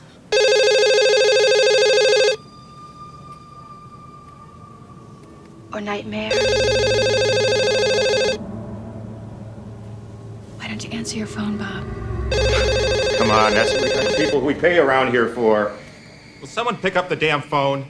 This brilliant blend of the real and the fictional, the playful and the terrifying, marks New Nightmare as a standout, not just in the series, but in the horror genre itself, demonstrating Craven's unparalleled ability to redefine norms and expectations. Within the story of New Nightmare, audiences are introduced to a rejuvenated Freddy Krueger, a malevolent entity that has transcended the confines of the filmic world to haunt the real world. This new iteration of Freddy Krueger carries an intensified malevolence, diverging significantly from the somewhat caricatured villain showcased in earlier installments. This Krueger is a meta-concept, a dark deity that feeds off the fear generated by his on-screen depictions, a metaphorical embodiment of evil that threatens to spill from the fictitious realm into our reality. His look is more sinister and grounded, with a polished organic design added to his claws, and a wardrobe more rooted in nightmarish reality than theatrical exaggeration. Moreover, he is portrayed as outright evil, his cruelty not softened by the dark humor that characterized his previous incarnations. This creates a relentless force of terror, not constrained by the narrative rules that previously governed the character.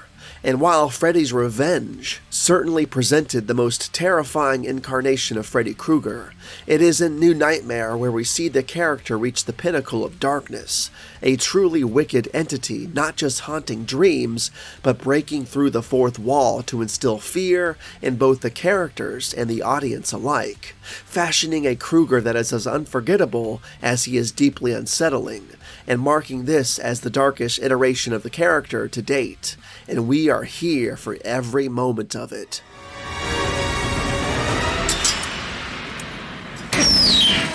I absolutely adore this film. In my view, it ranks as one of the pinnacle entries in the Nightmare on Elm Street series, sitting confidently as my third favorite in the franchise, right behind Dream Warriors and The Dream Master. Its brilliance cannot be overstated. What elevates this installment in particular for me is the portrayal of Freddy Krueger, which stands as my favorite interpretation of the character to date. The film regrettably remains underappreciated in the eyes of many hardcore fans, a sentiment I find deeply unfortunate given its stature not just as a slasher film, but as a meta-slasher masterpiece. Its rich narrative layers creates an offering that I believe deserves a higher place of regard. I cannot recommend it enough. It's an absolute must-watch for any aficionado of the series or the genre. With that said, Wes Craven's new nightmare is most definitely a crystal skull.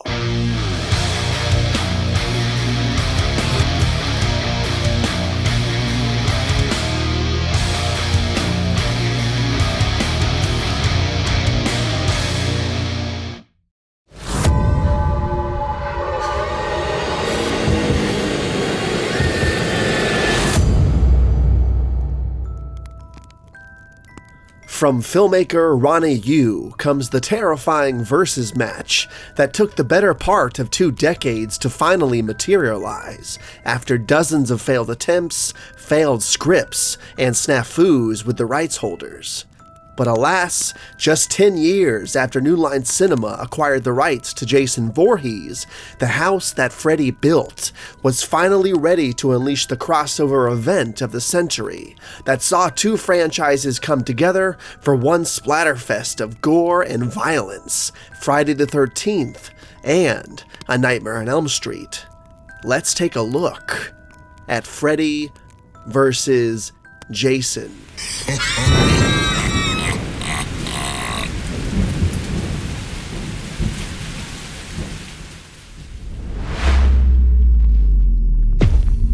Make them remember me, Jason. Make them remember what fear tastes like! I've been away from my children for far too long.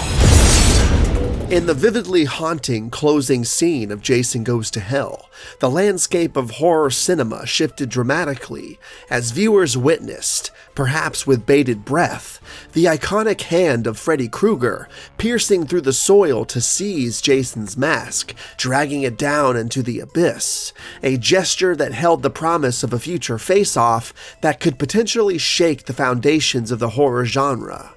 This fleeting, yet monumental encounter initiated a decade-long period of fervent speculation and anticipation, fueled by a seemingly unending stream of Fangoria articles dissecting every whisper and rumor surrounding the prospective showdown between the 2 behemoths of fright, Freddy and Jason.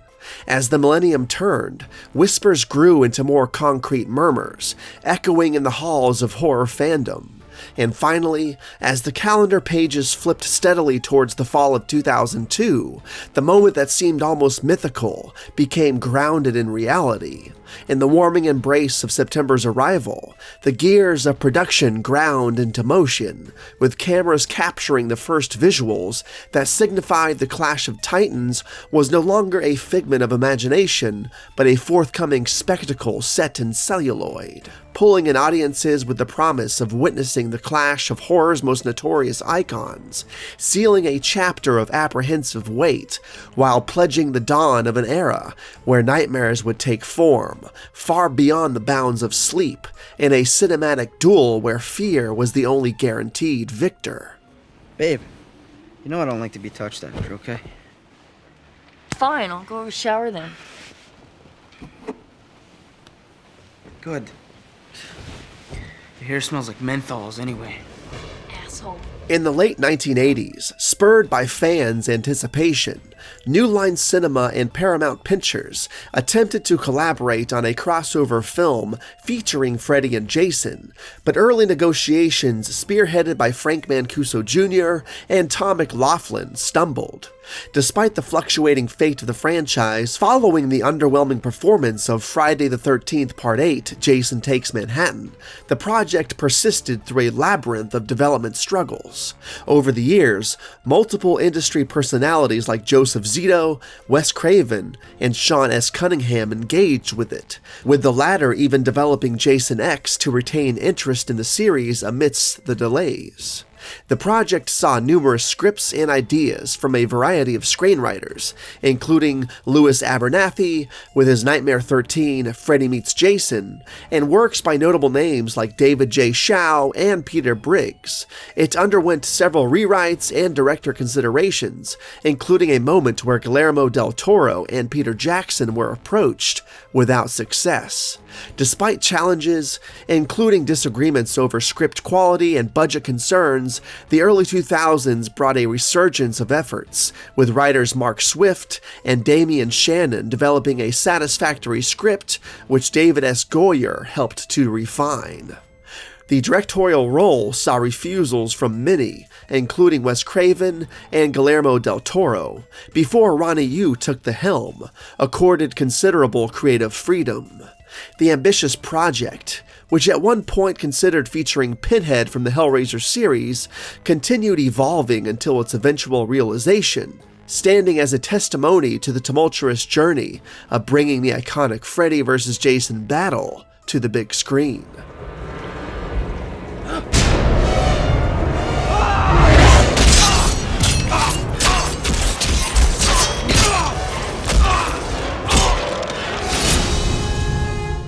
In 1999, Robert Englund was confirmed for his 8th role as Freddy Krueger in an upcoming film.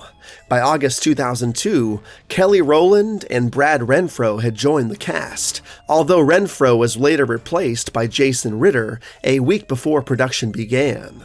Meanwhile, Kane Hodder's reprisal as Jason Voorhees faced uncertainty as there were plans to, quote, reinvent the character. The lead role went to Monica Keena after a meticulous search, and the supporting cast included Canadian actors such as Catherine Isabelle and Lachlan Monroe. Despite efforts to have Betsy Palmer reprise her role as Pamela Voorhees from the original Friday the 13th, salary disputes led to Paula Shaw taking on the role. Despite having portrayed Jason in the previous 4 films, Kane Hodder was not recast in Freddy vs. Jason, to the dismay of Cunningham, who favored Kane Hodder. New Line producers sought a fresh portrayal of Jason Voorhees, favoring a taller, slower, and more deliberate presence. Consequently, the role was given to Canadian stuntman Ken Kersinger, who had a height advantage over Hodder and previously worked on Jason Takes Manhattan.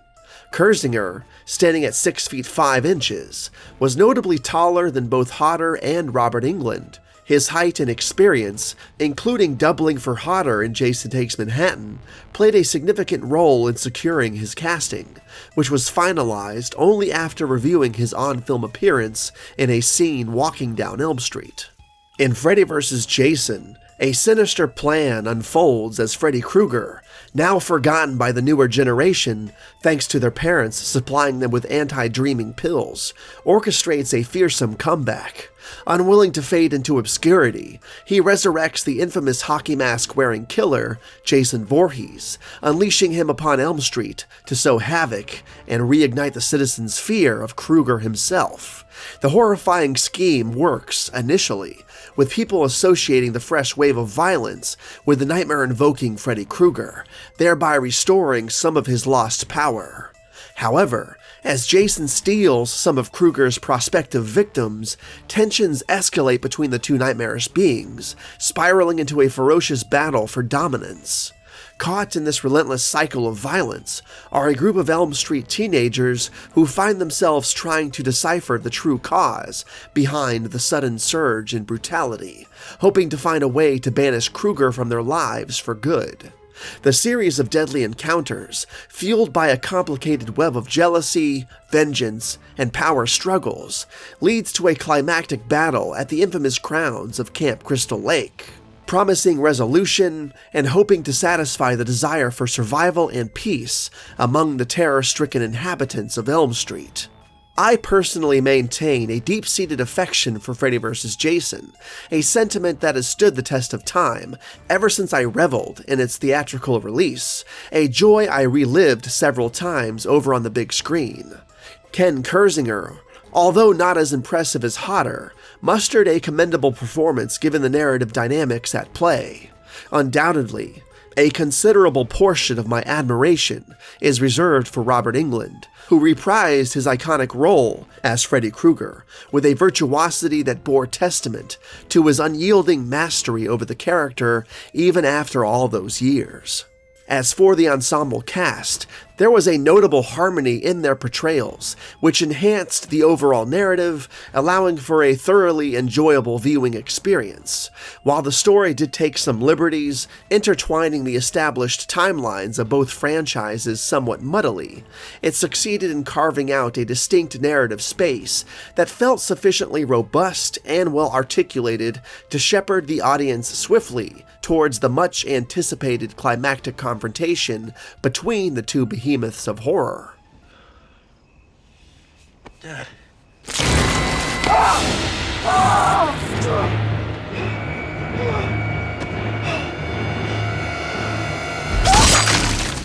Admittedly, when placed in the broader context of both franchises' legendary portfolios, Freddy vs. Jason might not stake the claim for the pinnacle position. Despite this, however, and even bearing in mind the array of creative choices that I find less than satisfactory, this crossover extravaganza retained a delightful edge that keeps drawing me back in. The movie evokes a blend of nostalgia and exhilaration, a testament to a time when the two titans of terror graced the screens together, offering not just a duel of fates, but a fusion of frights that has a unique charm, one that remains untouched and irresistibly enjoyable, even as time marches on. The film dazzles with a visual palette reminiscent of an MTV music video, boasting a set design that stands as a breathtaking entity in its own right. Accompanying this vibrance is the magnificent original score crafted by Graham Revell, a score that arguably stands as one of the finest in both respective franchises. The contemporary soundtrack further elevates this experience, offering stellar contributions from the likes of Slipknot and Mushroomhead, alongside El Nino and Chimera, plus a slew of others, melding seamlessly to enhance the rich tapestry of the movie's audiovisual landscape. It's indisputable that Kane Hodder should have been cast as Jason Voorhees. This sentiment rings true for many fans, even to this day. The unmistakable presence that Hodder would have brought to the role would have been unparalleled, offering a depth to the character of Jason Voorhees that would have reverberated powerfully within the franchise's rich history. This casting choice would have also finally realized the highly anticipated face-off between two heavyweights, Robert Englund and Kane Hodder. While there is an acknowledgement that Ken Kersinger's portrayal was competent, it is still widely felt that Hodder was the one who truly deserved to don that infamous hockey mask for a fifth time. Moreover, Hodder's passion and unique understanding of the horror genre would have undoubtedly brought a richer, more nuanced depiction to the character, resonating well with Jason's established personality. Thus, the lingering sentiment remains. A golden opportunity was missed, a moment in horror cinema history that regrettably will remain in the realm of what could have been, forever echoing with the collective sighs of what should have been a phenomenal portrayal of Jason Voorhees by Kane Hodder. Robert Englund may never reprise his role as Freddy again on screen, but this movie wonderfully honors his iconic portrayal. The film aligns with the original franchise's continuity, deviating from the meta version seen in New Nightmare. As always, Englund delivers an outstanding performance. And if this movie truly was his swan song in the role, then that's perfectly fine. Most of my complaints with the film come from a creative place, based on what I personally would or would have not done with the story, but as far as what's on screen in the movie, I find it incredibly hard to want to change anything, because of how much I love everything in it, even some of the cheesier and quirkier moments, some of which have hilariously aged terribly. However, I strongly dislike the mischaracterization of Freddy as a pedophile instead of solely just a child killer, which he's always been in this continuity, never a pedophile. And I find Jason's fear of water to be an illogical choice that is as stupid a choice as they come. I mean, we've only seen the dude willingly embrace water in almost every movie he's been in, but what do the fans know, am I right? Aside from those aspects, I largely enjoy this movie. And if you haven't seen the movie in a while or haven't seen it ever, I implore you to see this movie. It is an absolute blast, and it is as 2003 as 2003 can be. It is as fun as a horror movie could possibly be, and I love every single moment of it. With that said, Ronnie Yu's 2003 horror matchup, Freddy vs. Jason, is, and no, I'm not lying when I say this, a masterpiece.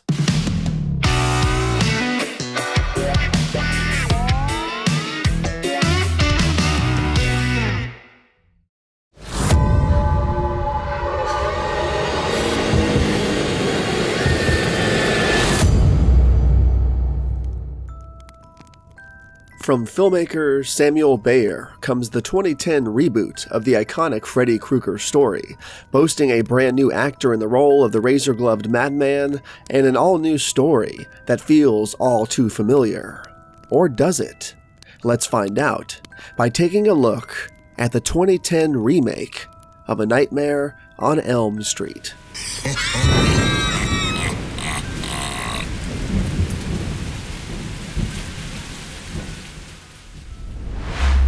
I caught this film at a Connecticut drive-in back in 2010 upon its release.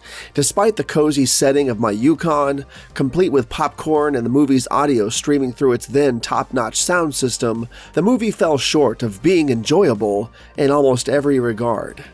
The 2010 remake of A Nightmare on Elm Street follows a similar plotline to the original 1984 film, while introducing some updated elements to cater to a new generation of viewers. In the remake, a group of teenagers living in the suburban town of Springwood, Ohio, are haunted in their dreams by a mysterious and severely disfigured man named Freddy Krueger.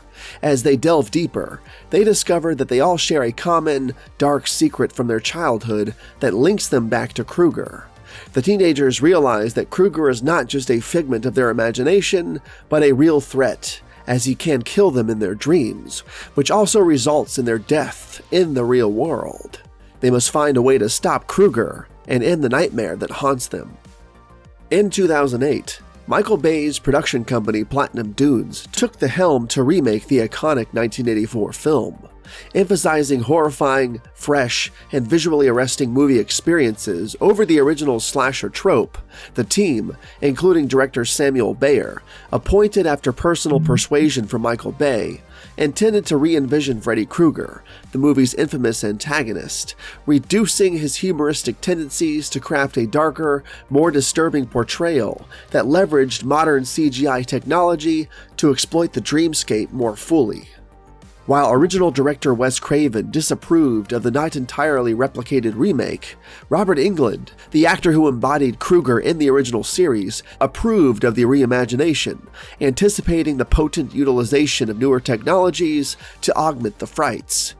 Different from their Friday the 13th remake, and likened more to their 2003 reworking of the Texas Chainsaw Massacre, producers Brad Fuller and collaborator Form envisaged a different tone for this project, accentuating the deep-seated fears rooted in dream invasion to appeal broadly across cultures. Sam Bayer, echoing New Line production chief Toby Emmerich, emphasized exploring the depth of the monstrous, probing beyond the physical deformities to the deeper nuances of what makes someone truly terrifying, aiming to introduce a revitalized Krueger to a new generation of audiences. Wesley Strick was initially hired to write the script for A Nightmare on Elm Street 2010, impressing with a prequel script for the 1995 film Seven, and later joined by Eric Hessier to revise the script, aiming to deepen the backstory of Freddy, the main antagonist, drawing primarily from the original film rather than compiling elements from the first four like the Friday the 13th remake did. When director Bayer joined, he worked on a script that needed further adjustments, bringing Freddy back to his darker roots and incorporating Craven's original but scrapped characterization of Freddy being a child molester and introducing the concept of micronaps to freshen up the dream reality sequences. In the Nightmare on Elm Street remake, Jackie Earle Haley takes over the iconic role of Freddy Krueger, previously portrayed by Robert Englund. Englund approved of Haley's casting, noting Haley's size added a new dimension to the character. Haley, who secured a 3-film deal, approached the role freshly, consciously avoiding England's portrayal influence, even using the extensive makeup application process to fuel his characterization of Krueger. The actor initially had reservations, given the character's dark past, but found freedom in viewing Krueger as a mythological boogeyman. The film also features Rooney Mara as Nancy Holbrook, described as a socially awkward and timid individual, forming a significant connection with Quentin, portrayed by Kyle Gallner, who emphasized his character's jittery nature stemming from drug use to avoid sleep. The ensemble cast, navigating a more self-aware narrative than the original, explores dark, psychologically complex landscapes as Freddy Krueger's nightmarish realms blurs increasingly with reality. During the production of the film, producers Form and Fuller aimed to strike a balance between realism and watchability in depicting Freddy's burn injuries, drawing a line to avoid excessively grotesque imagery which could repel viewers, leveraging reference photos of actual burn victims to guide the special effects, including CGI developed by the team that worked on The Dark Knight. They collaborated with artist Andrew Clement to design prosthetic appliances for actor Haley, who described wearing them as pretty encumbering. The application process, initially taking 6 hours, was streamlined over time, involving detailed work to glue prosthetics from Haley's head down his back and blending them to achieve a seamless look. The portrayal was complemented with distinctive contact lenses and a carefully crafted voice, enhanced digitally to add a supernatural quality distinct from Haley's previous roles. The creative process was described as an organic endeavor to fully embody Freddy's character, transcending mere vocal experimentations to find the perfect voice. With a $35 million budget, principal photography on A Nightmare on Elm Street started on May 5, 2009 and wrapped up on July 10th of the same year, with most of the filming taking place in Illinois, benefiting from a 30% state tax break and leveraging locations such as the Ryerson Steel Warehouse for critical scenes portraying the burning of Krueger. Various scenes were shot at Elk Grove and John Hershey High School in Illinois, where 200 extras were cast, including students aged 16 and above for scenes including one in a swimming pool. Despite reservations about filming scenes of violence at the schools, it was agreed that no individual would be portrayed as killed in the pool scenes. While Warner Brothers proposed a 3D version to enhance box office earnings, Platinum Dunes producers Fuller and Form insisted on retaining the 2D format, asserting the film wasn't conceived for 3D and hence the 2D version would present the narrative more authentically, an argument that eventually prevailed. The soundtrack to A Nightmare on Elm Street was crafted by the composer Steve Jablonsky, utilizing the talents of a 60-member string ensemble from the Hollywood Studio Symphony. I do not enjoy this movie. It's not the worst thing I've ever seen, but it is not enjoyable for me almost at all. The film is a competent watch, but I think that the acting is by and large terrible for most of the cast, with the exception of Clancy Brown and Jackie Earle Haley. I didn't like the by-the-numbers nightmare storyline, the characters themselves were dismal, self-obsessed, and annoying, and Freddy Krueger himself was too different from the Freddy character we know and love, while at the same time being too similar. Freddy Krueger was also turned into a full-on pedophile in this movie, which is completely unacceptable, even for Freddy Krueger. Audiences want to root for Freddy Krueger as he murders annoying young adults in horrible ways, but once you make Freddy Krueger an actual pedophile, nobody wants to root for him anymore, hence one of the biggest issues with this iteration. Freddy isn't likable in the slightest, nor is he scary. We just hate him for being a pedophile. There's no longevity to this concept that could span an entire franchise.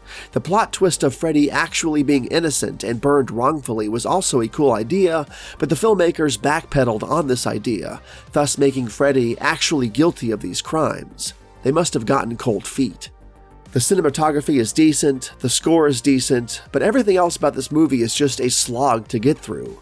Dull, lifeless, boring, and literally every other movie in the franchise is exceedingly better than this one, even Freddy's Dead, which I am not really a fan of pretty much at all. I saw this movie at the drive-in and later at home a couple of times over the years, and it has not grown on me at all, nor do I think it ever will, and I am perfectly okay with never seeing this movie again.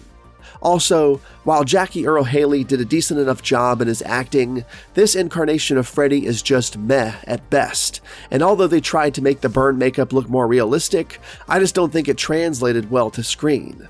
Freddy should look like either an overbaked lasagna, or at least like an extra cheese pizza, not an authentically burned human. With that said, the 2010 remake of A Nightmare on Elm Street is morbidly mediocre.